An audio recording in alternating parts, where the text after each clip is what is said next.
Here's one you can relate to because you're directly affected by this, you and Tina. Congressman LoBiondo from Mel in Ventnor. Mel, thank you for listening, and I hope you're watching as well. In reference, Congressman LoBiondo, to the DUNE issue, any thoughts on how Margate, Ventnor, and Longport, along with the state of New Jersey, can protect the South Jersey coast and still respect the rights of an individual town? I know it's not an easy answer. Thanks, Mel in Ventnor. No, it's not an easy answer, and anyone from this part of the district who's been following it knows that Margate is, to put it mildly, rather unhappy with the decision. Let's go back a couple of years to right after Sandy, to the devastation and the need that we had to have the emergency relief coming from Congress, which a lot of my colleagues, and Harry alluded to this a little bit earlier, decided to take a left turn on that. But my responsibility was to make sure that those tens of billions of dollars in emergency help from the federal government were made available to the state of New Jersey. Part of that was there were three parts of it. One of the parts was a mitigation fund. The mitigation fund was for the Army Corps of Engineers to be able to do the entire state of New Jersey, something that's never been done before. There are a couple of communities in the state who are unhappy with that. There is a question of whether if they opt out, it will negatively affect the communities nearby.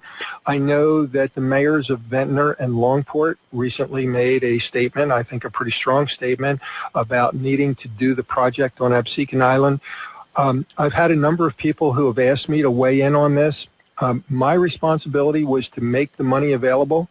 My responsibility was at the federal level to support the Army Corps of Engineers, and that is the New Jersey Department of Environmental Protection that is in the disagreement with Margate, and that's going to be resolved however it's going to be resolved. So yes, Mel, it is a difficult question, but I'm very pleased for those communities who want to take advantage of this. There is no local cost share. Let me repeat that, because there's normally a 35% state and local cost share. This is 100% from the federal government. 100%. This deal isn't going to come along anytime soon. So I hope it is favorably resolved to everyone's satisfaction. I know they're in continuing discussions, and I think it's best to leave it at that. Congressman, as a follow-up to that, then we'll get our final break in, and we have more of your callers that want to get on, and we'll get you on in just a few minutes as well. If the money is made available by the federal government, and the federal government makes this happen, and then a town chooses not to go along, if they are successful, and I know there's a judge right now pushing very, very hard, even after the citizen referendum in Margate voted not to do the dunes, they seem to believe that they would not help, that in fact their evidence says they would hurt. But if we had some catastrophic superstorm, you know, I think a lot of people forget, Superstorm Sandy was devastating, and many people did lose their homes. It was supposed to be even more devastating. I don't have to tell you that. We were actually, it's hard to process when I use the term we were spared to an extent, but we really were. It could have even been worse. If, say, Margate doesn't go along and we get devastated by a superstorm, they're not going to be covered because the federal government's going to say, look, even if the dunes don't even hold for 5 minutes, they could be left holding the bag, couldn't they?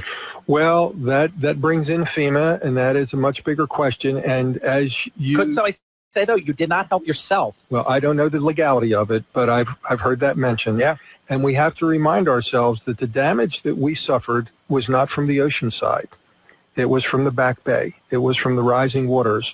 And the idea that was advanced would be the dune protection system, which would, if something came at us from the ocean side. Now, this is going to be played out. I know there are very raw nerves in Margate over this issue. And again, I would have been derelict if I hadn't been able to help be part of the team to get the money.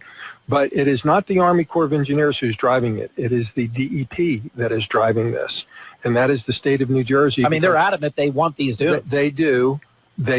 And the Army Corps of Engineers, if there were to be a green light The Army Corps of Engineers would take the point position from a construction standpoint, but as they work through these local agreements, it's the DEP that is working through them with the individual communities. Brief time out. We're going to come right back. You're listening to Ask the Congressman, our first of what will be a monthly program here on WPG Talk Radio 1450. You can listen and watch the program on our YouTube channel at WPG1450.com.